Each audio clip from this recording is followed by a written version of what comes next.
todos, bienvenidos una vez más a mi canal y aquí estamos en un nuevo vídeo, porque como cada lunes te voy a comentar lo mejor que ha pasado en esta jornada de la Liga Santander, en este caso la número 16.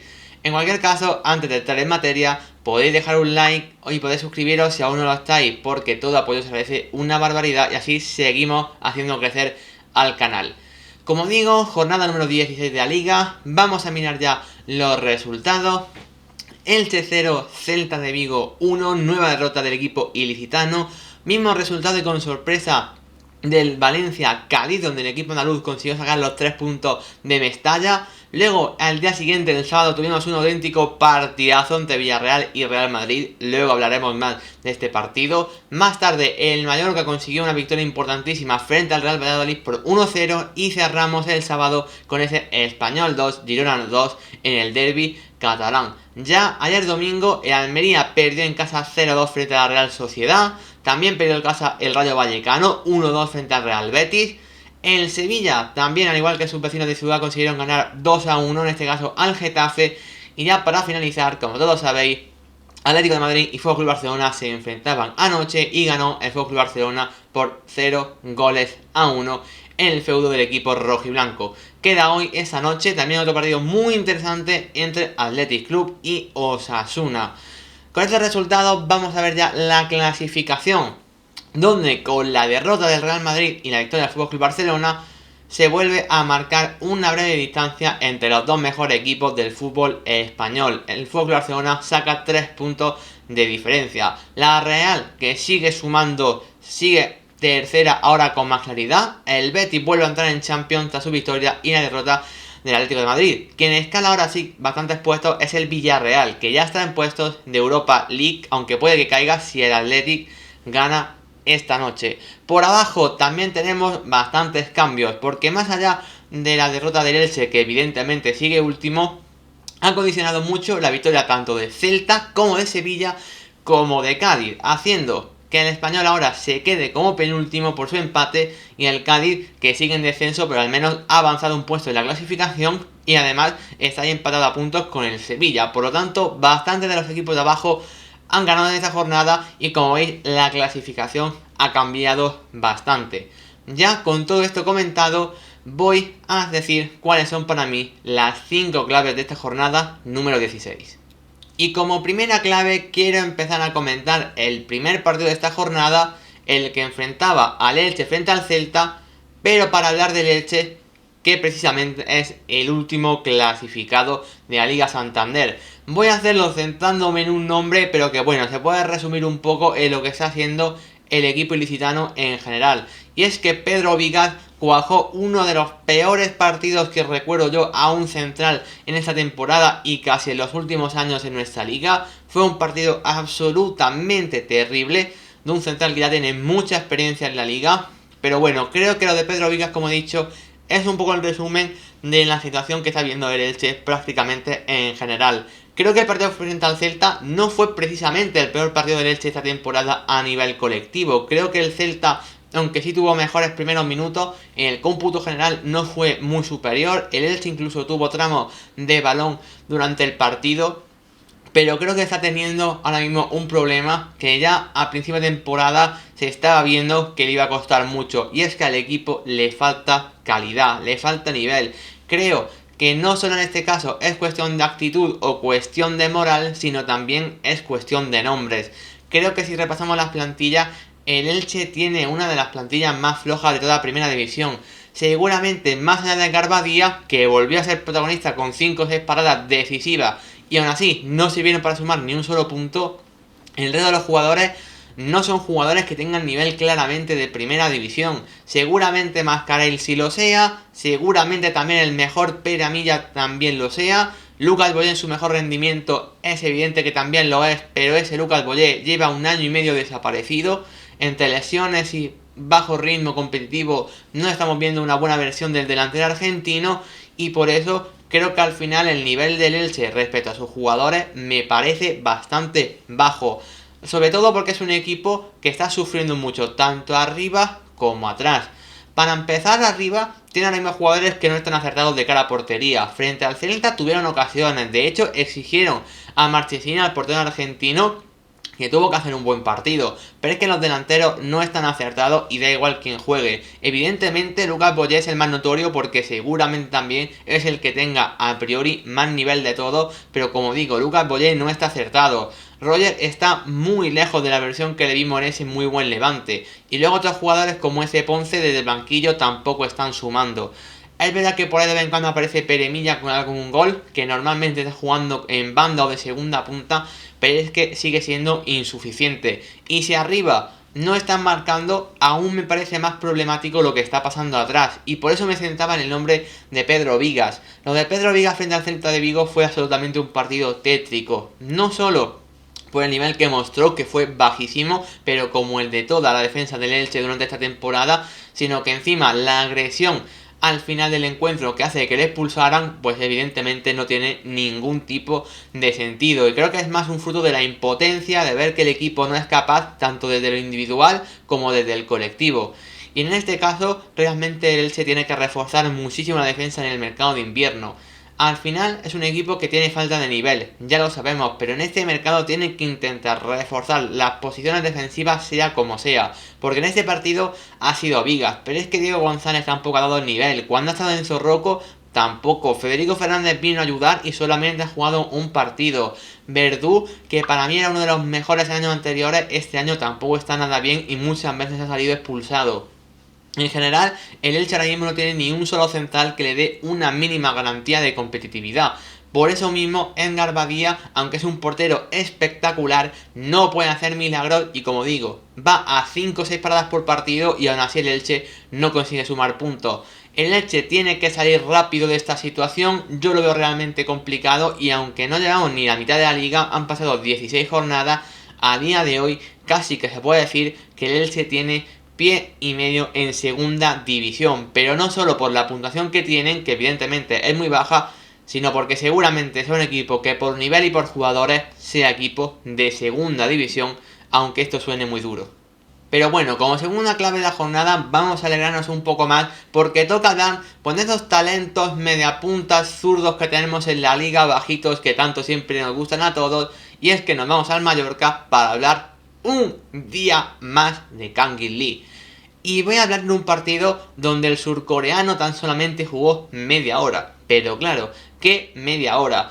A lo mejor hay que hablar de Kang In Lee ahora porque a día de hoy, cuando estoy hablando esto, sigue en el Mallorca, pero se está rumoreando mucho un traspaso a la Premier. Ha sonado Aston Villa, ha sonado Newcastle, si no me equivoco, incluso Burnley en segunda división. También se ha rumoreado con algún equipo de la liga neerlandesa, pero bueno, parece que su salida podría estar bastante cerca.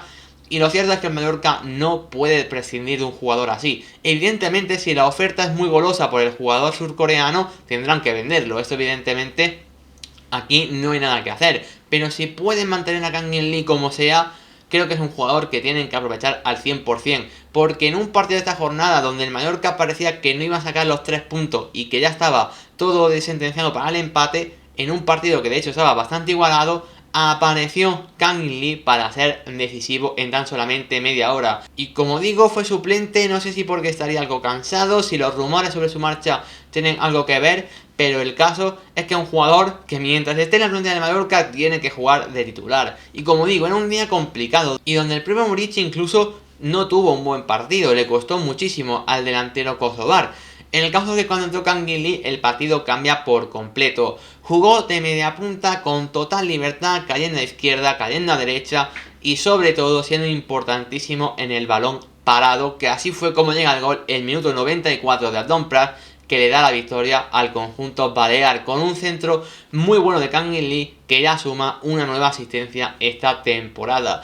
Como digo, a lo mejor sus cifras en los numéricos, que creo que son 2 goles de asistencia si no me equivoco, no son tampoco tan altas, pero ya no solamente son las cifras, es lo que transmite dentro del campo ser ese jugador diferente que el Mallorca no puede desaprovechar. Y por eso, como la Premier tiene mucho dinero y no sé si se va a ir o no, tenía que hacer una pequeña mención en clave de la jornada, un día más, a Kang In Lee, que está siendo sin ninguna duda uno de los jugadores con los que más estamos disfrutando en esta liga.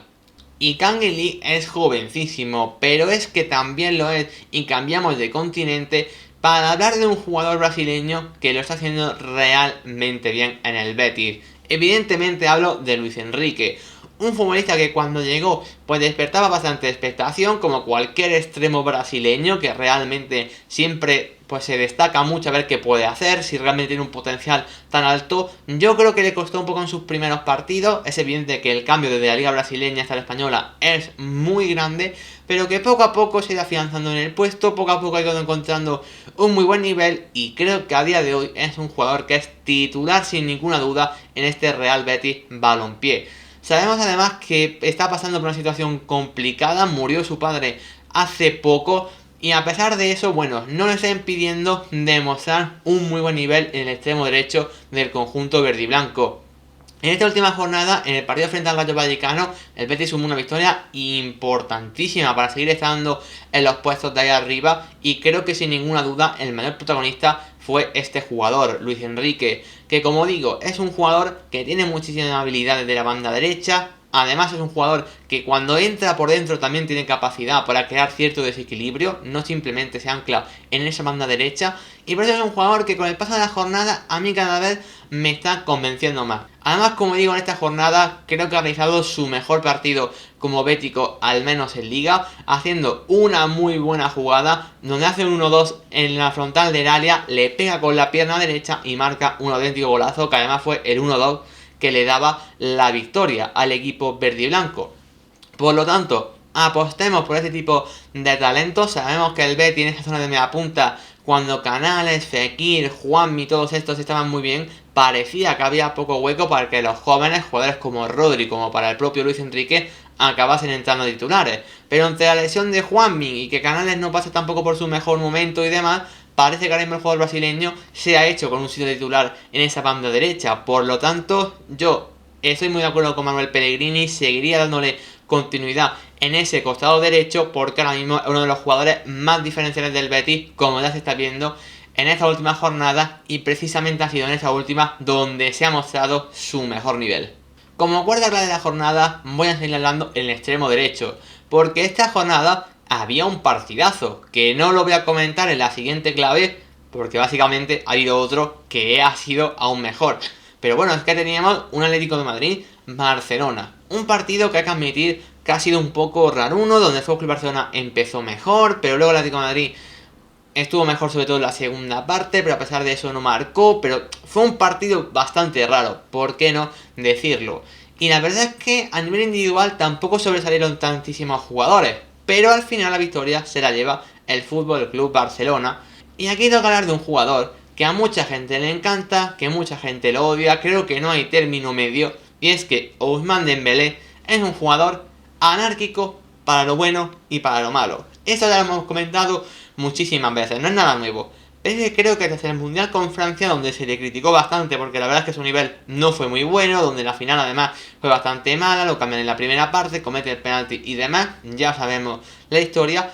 Bueno, pues llevaba un FC Barcelona donde tenía que volver a demostrar que sigue siendo uno de los mejores extremos prácticamente del mundo. Y yo creo que lo es simplemente por esa capacidad que tiene. Al final, si nosotros pensamos en los jugadores de liga que más cifras generan, pues seguramente nos vamos siempre a los Benzema, Vinicius, Lewandowski esa temporada, o los delanteros como Yago Aspas, Borja Iglesias y demás. Esto es evidente. Pero junto a ello, Ousmane Dembélé siempre está en este último año y medio entre esas cifras. Ya el año pasado acabó muy bien a nivel de asistencia, llegando hasta los 2 dígitos, y es que esta temporada con su gol en el partido frente al Atlético no solo sirvió para tomar los 3 puntos, sino para que también ya llegase a 2 dígitos esta temporada entre goles y asistencias. Además muy repartido, 5 goles y 5 asistencias. Eso habla de que seguramente no sea el jugador que mejor entiende el juego siempre, no sea el jugador que mejor se asocia. Es un jugador que ciertamente tiene partidos malos y muy malos porque es irregular, pero es un jugador distinto. Y por este tipo de jugadores, bueno, yo siempre quiero apostar. Al final es el jugador que en un partido tan extraño y donde el FC Barcelona no fue mejor que el Atlético de Madrid anoche, este tipo de jugadores pueden ser diferenciales. Y por eso apostar por ellos para mí siempre es una buena idea. Más que por el partido de ayer, que también porque da la victoria, yo quería mencionar a Ousmane Dembélé en una de las claves de la jornada por lo que está haciendo en esta liga, porque creo que no se le reconoce muchas veces tanto como se merece y que hablamos más de otros jugadores que muchas veces los tenemos más asociados a que hacen grandes números y sin embargo Dembélé también los hace por muchas veces que a veces parezca que tenga la cabeza en otro sitio o que falle ciertas ocasiones. Pero yo sigo teniendo claro que es uno de los mejores extremos de la liga, incluso del mundo, y sus cifras así lo están demostrando.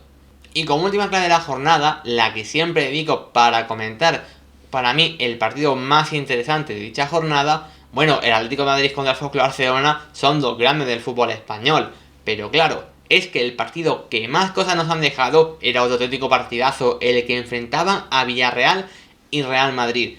Era evidente que me tenía que quedar con uno de estos dos, pero viendo los dos partidos, yo el partido de Villarreal y Real Madrid lo disfruté muchísimo. Creo que ambos pudieron ganar, aunque bueno, comentando un poco cómo fue el partido, hay que decir que el inicio del Villarreal fue muy bueno, el inicio del Real Madrid fue terrible. Así hay que decirlo. De hecho, el Real Madrid sorprendió un poco cómo salió tan nervioso al terreno de juego. Es que los centrales no daban una, por así decirlo. Sobre todo la salida del balón le costaba muchísimo. Rudiger, como principal evidencia, estaba realmente mal. Eso es lo que el Villarreal cada vez estuviese más arriba, presionando, como digo, muy alto, recuperando, generando ocasiones. De hecho, en el minuto 4 o 5, Coquelin tiene una ocasión clarísima en un taconazo dentro del área. Y como digo, creo que el Villarreal se podía haber adelantado incluso antes de que lo acabase haciendo. Aún así, el Real Madrid consiguió aguantar esa embestida inicial del conjunto de Castellón. Poco a poco se fue encontrando en el partido y al final tuvo hasta sus ocasiones. Recuerdo una de Vinicius clara a pase de Benzema, por ejemplo, que perfectamente puede haber puesto en ese momento el 0-1. El caso es que en el descanso, yo creo que la sensación que daba es que el Villarreal estaba siendo mejor, pero que el partido se lo podía llevar cualquiera. Empieza la segunda parte y muy pronto ya, al minuto, otro fallo en salida de balón del Real Madrid. Recupera el Villarreal muy arriba, Gerard Moreno, que ahora hablaremos de él, se la deja a Jeremy Pino y este chuta. Y es cierto que con un poco de fortuna, porque también le toca a Mendy, acaba el balón entrando. En fin, se adelanta el Villarreal. Como digo, nada más salir ya de los vestuarios del descanso. Más allá de este mazazo evidente para el Real Madrid, yo creo que el Villarreal se estaba mereciendo ese gol. Por juego, por intensidad y sobre todo porque el Real Madrid yo creo que no estaba nada bien. El Real Madrid a partir de aquí sí que estuvo intentando ir más por el partido y de hecho se encuentra con el gol del empate a través de un penalti un poco absurdo de Juan Foyth con una mano que intenta parar a Vinicius. Para mí, por muy absurdo que sea, sí que es penalti, la verdad. Ahí transforma a Karim Benzema y cuando ya parece que el Real Madrid, no siendo superior, pero se va encontrando con ese gol de penalti, tan solamente un minuto y medio después, llega un penalti, en este caso al revés, por mano de Álava. Otro penalti que también es una torpeza, el austriaco se cae, se resbala, cuando va a levantarse el balón le da a la mano, él intenta quitarla, no le da tiempo, así que le da y penalti a favor del Villarreal que transformaría Gerard Moreno para poner el 2-1 definitivo. A partir de aquí, evidentemente, el Villarreal se encerró un poco más. El Real Madrid hizo muchísimos cambios ofensivos, sacando a 4 delanteros. Aquí ya entraba Rodrigo, entraba Asensio, también entró Camavinga. En fin, cambios para ir a por ese gol del empate. El Real Madrid no pudo. El Villarreal mostró un nivel defensivo superior. Incluso en alguna cosa de transición, el Villarreal pudo marcar el 3-1. Sobre todo en la última ocasión del partido, donde Courtois había subido a rematar. Y en el contragolpe, Danjuma falla con la portería vacía. En fin, un día más el jugador neerlandés dejando que desear, pero bueno, eso es otra historia. Como digo, el Villarreal pudo haber sentenciado el partido, pero era ya la última jugada y así se acabó llevando los 3 puntos frente a un Real Madrid que, como digo, haciendo un balance general del partido, creo que es un partido que le estamos viendo al Real Madrid manden a cuenta según qué temporada. Ya sabemos que el equipo blanco al final acaba ganando títulos, sobre todo en Champions, ya sabemos lo que pasa, la historia de siempre. Pero este partido muchas veces, donde tienen fallos defensivos, donde sufren desconexiones durante muchos minutos, es algo que le solemos ver al Real Madrid. Y creo que frente al Villarreal, un rival que precisamente en la cerámica, por cierto, recién remodelada, había que decirlo, pues precisamente contra el Villarreal siempre le suele costar bastante al conjunto blanco, y esta vez no fue diferente. Yo creo que el Real Madrid fue inferior al equipo castellonés, realmente creo que se mereció esa derrota y sobre todo con jugadores que, como digo, no estuvieron nada bien. Hay jugadores que tienen que recuperarse después del Mundial, los Tchouaméni, los Valverde principalmente. Creo que Vinicius fue la principal arma ofensiva. Estuviese más o menos acertado, siempre es el jugador que da un poco diferente a este Real Madrid. Pero bueno, había también que hablar del Villarreal y para muy bien. Para empezar por el planteamiento que hace Quique Setién. Que Quique Setién era muy criticado cuando llegó porque sus primeros partidos no fueron buenos, se estaba cuestionando mucho el estilo, sabemos que es un estilo de juego que a no todo el mundo le gusta mucho. El caso es que ya han encontrado a sus piezas. Parejo se está afianzando como medio centro, Gerard Moreno como 9 con 2 extremos muy marcados como Chukwueze y Jeremy Pino. Más o menos el equipo se está cada vez encontrando más y ya son varias victorias consecutivas, 3 en Liga y 6 en general si no me equivoco.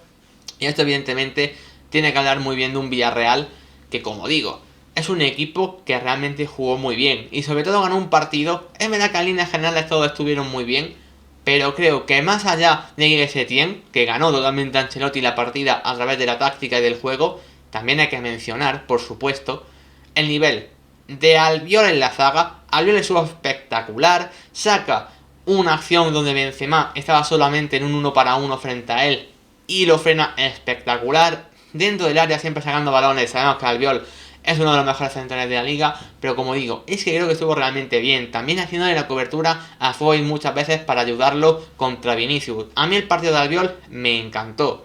Luego en el centro del campo, Dani Parejo. Dani Parejo es un jugador que honestamente tiene tan solamente 4 o 5 partidos con la selección y aún no sabemos por qué. Le ha tocado en una época un poco convulsa en su carrera, pero es un pedazo de centrocampista y volvió a dominar el centro del campo ante un Kroos, ante un Modric. Como digo, es un jugador que también en los partidos importantes demuestra ser de los mejores. Y arriba, ¿qué voy a decir de Gerard Moreno?